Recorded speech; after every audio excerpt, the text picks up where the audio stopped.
अहम खबरों से रूबरू कराने वाले हैं। तो चलिए शुरू करते हैं 20 मिनट में 20 खबरों का सिलसिला।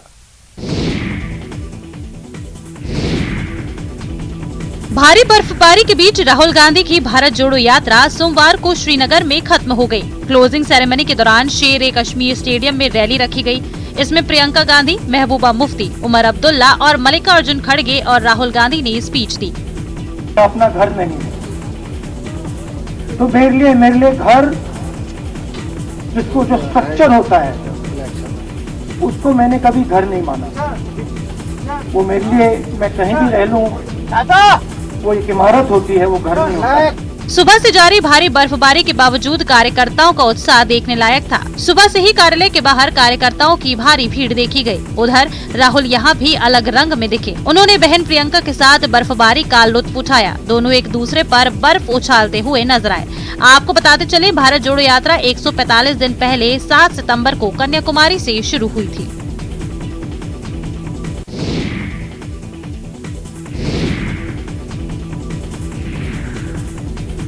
योग गुरु बाबा रामदेव ने देवघर बाबा मंदिर पहुंचकर भोलेनाथ के दर्शन और पूजा अर्चना की।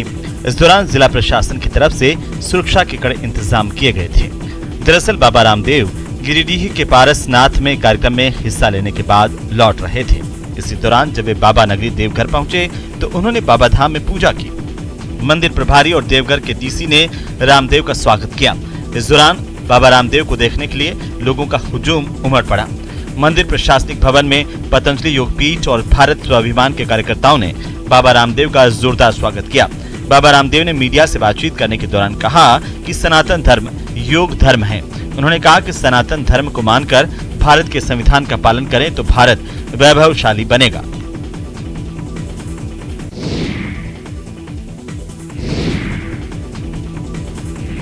ये उन शिलाओं का पूजन अर्चन है जिनसे अयोध्या में रामलला की मूर्ति बनाई जाएगी। दरअसल मंदिर निर्माण का कार्य तेजी से चल रहा है। यहाँ रामलला की जो मूर्ति स्थापित की जाएगी उसके लिए नेपाल की गंडकी नदी के शालिग्राम पत्थर लाए जा रहे हैं। इन पत्थरों से ही मूर्ति तैयार होगी। ये पत्थर 2 टुकड़ों में है और इन दोनों शिला खंडों का कुल वजन 127 क्विंटल है। बताते चलें कि ये शिलाएं नेपाल के काली गंडकी नदी के दामोदर कुंड से निकाली गई हैं और धार्मिक दृष्टि से ये बहुत महत्वपूर्ण है। ये शालिग्राम शिला साक्षात भगवान विष्णु का स्वरूप मानी जाती है, जिसे देखते हुए शिलाएं वहां से मंगवाई जा रही हैं। जानकी मंदिर के महंत ने इस कार्य को पूरा करने में अपना महत्वपूर्ण योगदान दिया है। हम लोग विधि विधान के साथ रामलला का प्रतिमा निर्माण हेतु ये शिला सौगात स्वरूप, इसमें हम लोग बहनोई राम, दुल्हा राम, आप जानते हैं जनकपुर वासी धन्य है। दोनों शिलाओं को अयोध्या के लिए 2 ओपन ट्रक पर रखा गया और उसके बाद वहां के पंडितों ने शिला का पूजा अर्चन किया।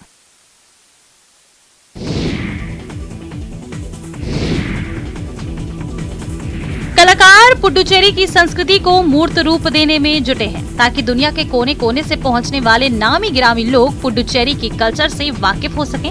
आयोजन बड़ा है, इसलिए इसे शानदार बनाने में कोई कोर कसर नहीं छोड़ी जा रही है। ये तस्वीरें पुडुचेरी की हैं, जहां 31 जनवरी को G20 की पहली बैठक होने जा रही है।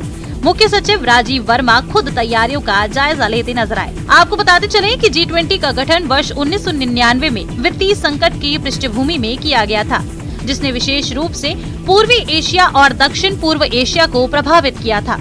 इसका उद्देश्य मध्यम आय वाले देशों को शामिल करके वैश्विक वित्तीय स्थिरता को सुरक्षित करना है। भारत 30 दिसंबर 2023 तक G20 का अध्यक्ष बना रहेगा।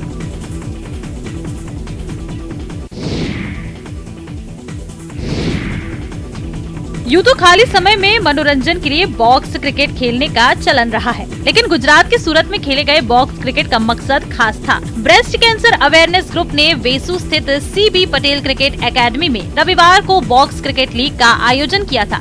ग्रुप के फाउंडर पूनम और डॉक्टर मुकेश पाराशर ने बताया कि इस लीग में एलाइड टीम विजेता बनी, जबकि काव्या फैशन उप विजेता रही। लीग में विजेता टीम के अलावा women of the series, best bowler, best batsman को भी पुरस्कार दिया गया। आयोजन का मुख्य उद्देश्य महिलाओं को ब्रेस्ट कैंसर के प्रति जागरूक करना था। इस मौके पर कई गणमान्य भी उपस्थित रहे। आपको बताते चले कि महिलाओं में यूट्रस कैंसर के बाद ब्रेस्ट कैंसर सबसे कॉमन कैंसर है, जिससे लाखों महिलाएं ग्रस्त होती हैं। कई बार एडवांस स्टेज में कैंसर के पहुंचने के कारण इससे मौत भी हो जाती है। समय रहते ब्रेस्ट कैंसर के लक्षणों को पहचान कर इसका निदान और इलाज शुरू करवाना बहुत जरूरी है।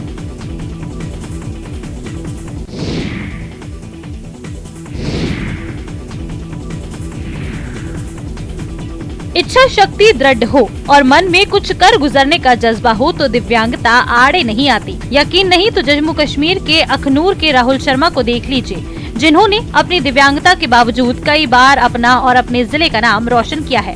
हाल ही में राहुल शर्मा का चयन भारत की राष्ट्रीय विकलांग क्रिकेट टीम में हुआ। राहुल आगामी दिनों में बल्लेबाजी और विकेट कीपर के रूप में भारतीय टीम का हिस्सा बनेंगे।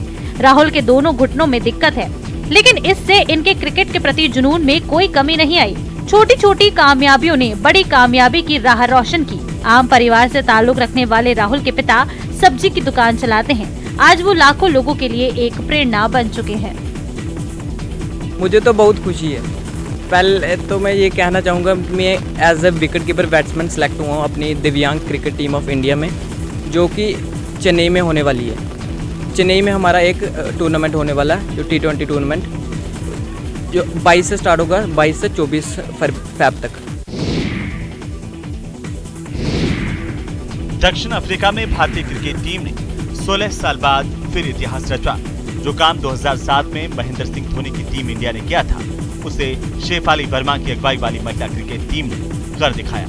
भारत ने इंग्लैंड को हराकर पहली बार आयोजित हुए महिला अंडर 19 T20 वर्ल्ड कप का खिताब अपने नाम किया है। भारतीय महिला क्रिकेट टीम ने पहली बार कोई वर्ल्ड कप जीता है। भारत की इस विश्व कप जीत में त्रिशा रेड्डी का अहम रोल रहा है। उन्होंने फाइनल में सबसे अधिक 24 रन बनाए और तीसरे विकेट के लिए सौम्या तिवारी के साथ 46 रन की अहम साझेदारी की है। त्रिशा रेड्डी की सफलता में उनके पिता गोंगाड़ी रेड्डी का अहम योगदान है। बेटी को क्रिकेटर बनाने के लिए उन्होंने काफी संघर्ष किया। वो जिम चलाने के साथ ही होटल में फिटनेस ट्रेनर का काम भी करते थे, लेकिन बेटी को क्रिकेटर बनाने के लिए उन्होंने नौकरी छोड़ दी और आधी कीमत पर जिम बेच दिया था।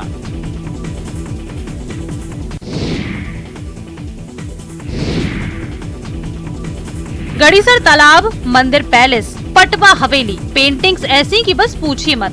दीवारें बोल उठी हैं। जैसलमेर के हनुमान चौराहा स्थित नेहरू पार्क की दीवारों पर बनी ये पेंटिंग सबको अपनी तरफ अट्रैक्ट कर रही हैं। नेहरू पार्क की दीवारों पर 3D पेंटिंग के साथ साथ सामान्य पेंटिंग बनाकर पार्क को खूबसूरत रूप दिया गया है, ताकि खाली दीवारों पर बनी पेंटिंग से ज्यादा बच्चे पार्क में आए। लोगों को अट्रैक्ट करने की नगर परिषद की ये योजना लोगों को काफी पसंद आ रही है। नगर परिषद आयुक्त ने बताया कि करीब 10 लाख की लागत से कोटा की एक फर्म से इस काम को कराया गया है। अगर ये प्रयोग सफल रहा तो बाकी जगहों पर ऐसा ही प्रयास किया जाएगा। शहर के जितने भी पर्यटक स्थल है उसको हमने वहाँ उकेरने की कोशिश करी है, और भी जहाँ यहाँ की ऐतिहासिक चीज़ें हैं वो हमने उकेरने की कोशिश करी है। ज़्यादा से ज़्यादा हमारा उद्देश्य है कि शहरवासियों को और आने वाले पर्यटकों को चीज़ें अच्छी लगे, जैसलमेर का नाम हो और अधिक से अधिक पर्यटक आए।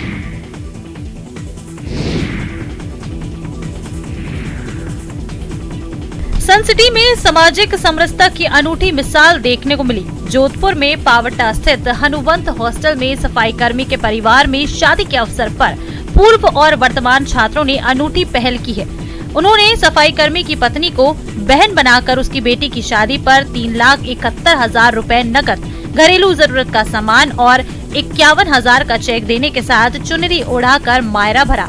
मिली जानकारी के मुताबिक इसके लिए उन्होंने सोशल मीडिया पर बाकायदा मुहिम चलाई। तय दिन पर ढोल नगाड़ों के साथ सभी मायरा भरने विवाह स्थल पर पहुंचे। मायरा भरने आए स्टूडेंट्स ने सेवा देने वाले संतराम हरिजन की पुत्री पिंकी देवी को चुनरी उड़ाकर 3,71,000 रुपए भेंट किए। संतराम का परिवार पिछले कई वर्षों से हॉस्टल में सेवाएं दे रहा है। इससे पूर्व संतराम के घर की महिलाओं ने मायरा और मंगल गीत गाकर सभी मायरेदारों का स्वागत किया।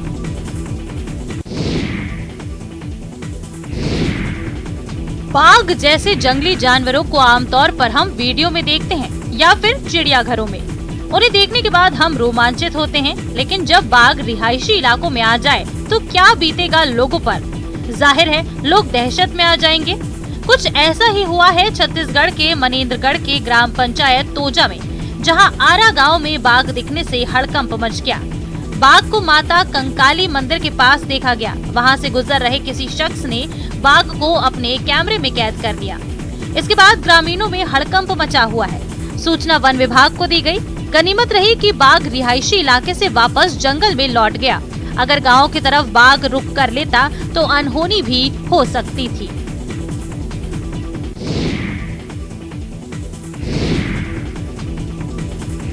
उत्तरकाशी सफेद चादर से ढक गई है। नजारा ऐसा कि आंखें नहीं हटे, पलकें नहीं झपके। उत्तराखंड के उत्तरकाशी के ऊंचाई वाले क्षेत्रों में रविवार से बर्फबारी जारी है। गंगोत्री, यमुनोत्री, हर्षिल, राड़ी, मुखबा, खरसाली, चौरंगी समेत ऊंचाई वाले क्षेत्रों में भारी बर्फबारी हो रही है। आपके टीवी स्क्रीन पर नजर आ रही तस्वीरें हर्षिल घाटी की हैं, जहां पूरी घाटी में बर्फ की सफेद चादर बिछ गई है। भारी बर्फबारी के चलते गंगोत्री राष्ट्रीय राजमार्ग बंद हो गया है। उत्तरकाशी में हो रही बर्फबारी की वजह से मोरी, सांकरी, जखोल मोटर मार्ग समेत दर्जनों गाँव की सड़कें जाम हो गयी है। इस वजह से लोगों को आवाजाही में परेशानी हो रही है। जनजीवन पूरी तरह से अस्त व्यस्त हो गया है। कई दिनों से बारिश रुक रुक के हो रही थी, लेकिन अब जो ये बारिश शुरू हुई है काफ़ी देर से शुरू हो रखी है। ऊंचाई वाले इलाकों में जो है बर्फबारी काफ़ी हो गई है। जो मार्ग हमारे ऊंचाई वाले क्षेत्र से गुजर के जाते हैं वो सभी मार्ग जो है फिलहाल बंद हो गए हैं। कड़ाके की ठंड हो रही है। हिमाचल प्रदेश की राजधानी शिमला से सटे नारकंडा में भारी बर्फबारी हो रही है। यहाँ बर्फबारी के बाद चारों तरफ बर्फ की मोटी परत जमी हुई दिखाई दी। हालांकि ज्यादा बर्फबारी होने के कारण अधिकांश लोग होटल के कमरों में बंद हो गए हैं।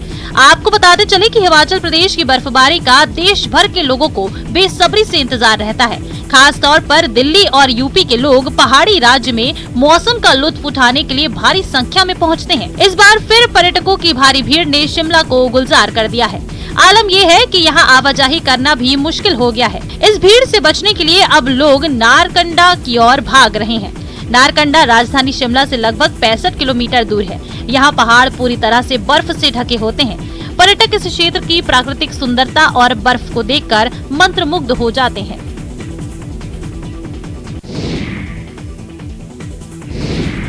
कुदरत ने आसमान से बर्फ के फाहे भेजे, धरती का स्वर्ग निखर गया। जम्मू कश्मीर में लगातार बारिश और बर्फबारी का सिलसिला जारी है।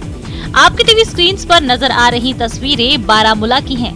दिलकश नजारा देखिए, ऐसा लग रहा है ना जैसे कुदरत ने यहाँ बर्फ के पेड़ लगाए हों। इसी तरह कश्मीर में भी आसमान से गिर रहे बर्फ के फाहे सैलानियों को खूब रोमांचित कर रहे हैं। This is amazing because this is the first time we are here, and when we wake up this morning and we see the snowfall, this is a really amazing sense.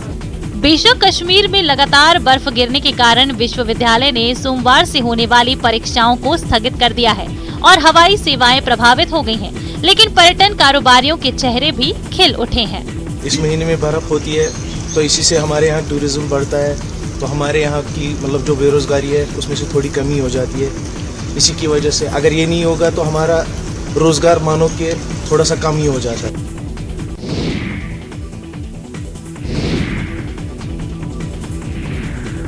Sai Baba की महिमा अपार, इनकी कृपा का नहीं है कोई पारावार। भक्तों को श्रद्धा और सबूरी का पाठ पढ़ाने वाले साईं बाबा हर कदम पर अपने भक्तों के साथ रहते हैं। जहाँ जहाँ उनके भक्तों ने उन्हें याद किया, वहाँ वहाँ उन्होंने उनकी राह रोशन की। साईं बाबा की महिमा के कारण दुनिया भर में साईं मंदिर का निर्माण किया गया है। हैदराबाद के बाद अहमदनगर जिले के कुम्भारी गाँव में कृष्णन परिवार ने साईं मंदिर बनवाकर ब्रॉस गोल्ड का सिंहासन साईं को दान किया। साईं मंदिर की पहली सालगिरह पर हैदराबाद के साईं भक्त गोपी कृष्णन और कीर्ति कृष्णन ने करीब 9 लाख रुपए से बने सिंहासन बाबा को अर्पित किए। मंदिर की पहली सालगिरह पर कुम्भारी गांव के हजारों लोग इस समारोह में शामिल हुए। पूरे गांव में बाबा की सवारी निकाली गई। हमारे पतिदेव अच्छे पदवी पर है, जो भी है वो एक उत्साह पूर्वक भावना इतना पवित्र है कि वो बाबा को आगे ऐसे ही करना चाहते हैं। हर जगह, एक जगह कुम्भारी, दूसरा जगह कुम्भारी, तीसरा जगह शिकागो, हमारा हर जगह ऐसे बाबा हमसे ये उत्सव करते रहे। जब दुनिया कंप्यूटर साइंस, इंजीनियरिंग और मेडिकल की पढ़ाई के पीछे भाग रही है, तब कुछ ऐसे भी अभिभावक और बच्चे हैं जो वेद की शिक्षा ग्रहण करने में जुटे हैं।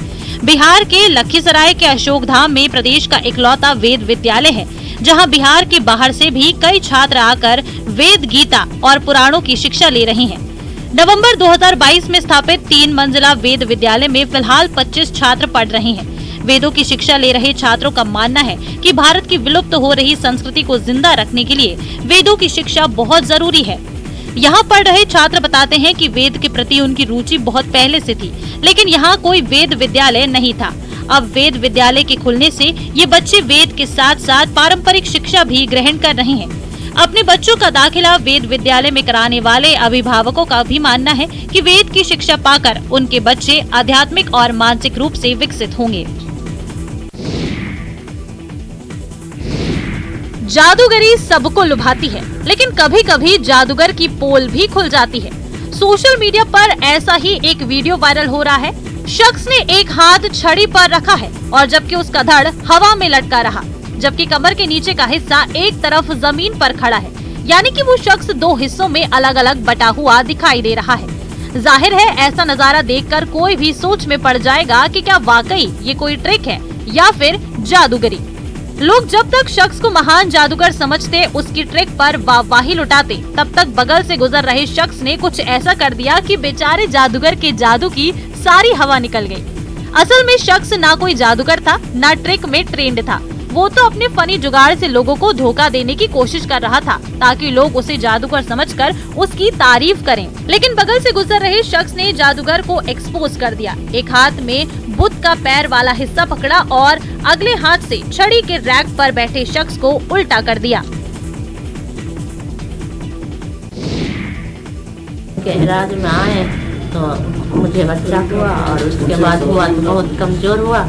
जिस बच्चे को ऊपर वाले के बाद ही डॉक्टर साहब ने बचाए, आज हम अपने आप को खुश नसीब समझते हैं। कृतज्ञता में डूबे ये शब्द उस माँ के हैं जिनकी औलाद मौत के मुंह में जाते जाते बच गई। डॉक्टर की सलाहियत को माँ कुदरत का चमत्कार मान रही है। वैसे चमत्कार किसी के भी जीवन में हो सकता है, बशर्ते वो उसे पाने की जिद रखे। खास तौर पर डॉक्टरों की ऐसी जिद न सिर्फ कईयों की जिंदगी बदल सकती है, बल्कि कईयों को जीवन दे भी सकती है। बिहार के बेगूसराय में कुछ ऐसा ही चमत्कार देखने को मिला। यहाँ एक डॉक्टर ने 500 ग्राम के 2 जुड़वा नवजातों को नई जिंदगी देने का काम किया।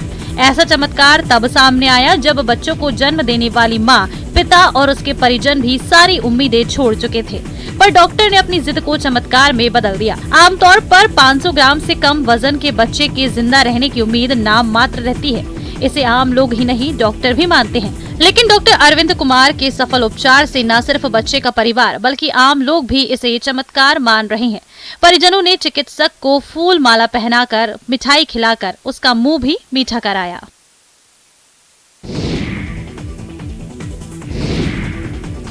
कुर्सी पर बैठकर किसी अफसर की तरह कलम चला रही ये लड़की गांव की मुखिया काजल कुमारी है। तस्वीरों में आप देख सकते हैं कि काजल कितनी गंभीरता से दस्तावेजों की जांच कर रही है। दरअसल ये सुखद तस्वीर बिहार के सासाराम से आई है।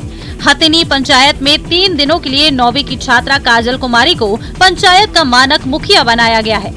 मतलब लोग इधर उधर प्रदूषण कर रहे हैं, प्रदूषण फैला रहे हैं, तो मतलब मैं उनसे ये बताना चाहूँगी कि वो थोड़ा कम पानी को प्रदूषित कीजिए, क्योंकि पानी ही हमारे जीवन का आधार है। अब आप काजल के मुखिया बनने के पीछे की पूरी कहानी सुनिए। दरअसल 26 जनवरी को गणतंत्र दिवस के मौके पर हथिनी पंचायत में छात्र छात्राओं के लिए एक सामान्य ज्ञान प्रतियोगिता का आयोजन किया गया। इस प्रतियोगिता में ये खास पुरस्कार रखा गया कि जो छात्र या छात्रा इस परीक्षा में अव्वल होंगे, उन्हें ग्राम सभा और वर्तमान मुखिया की सहमति से 3 दिनों के लिए पंचायत का मानक मुखिया बनाया जाएगा। साथ ही ये निर्णय लिया गया कि मानक मुखिया जो भी नीतिगत फैसला लेगा, उसे ग्राम सभा सर्वसम्मति से पारित करेगी। इस प्रतियोगिता में सबसे अधिक अंक लाकर काजल कुमारी विजेता बनी।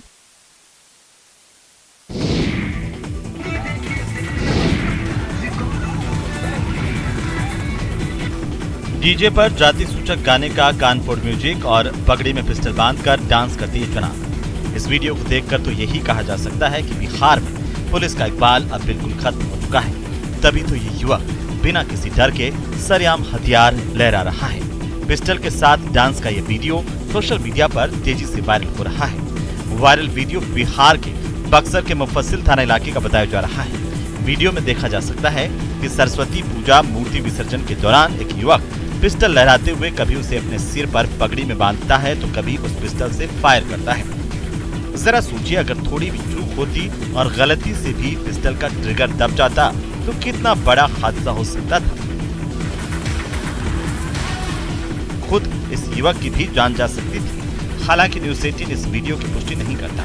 वीडियो के सामने आने के बाद बक्सर पुलिस मामले की जांच कर रही है।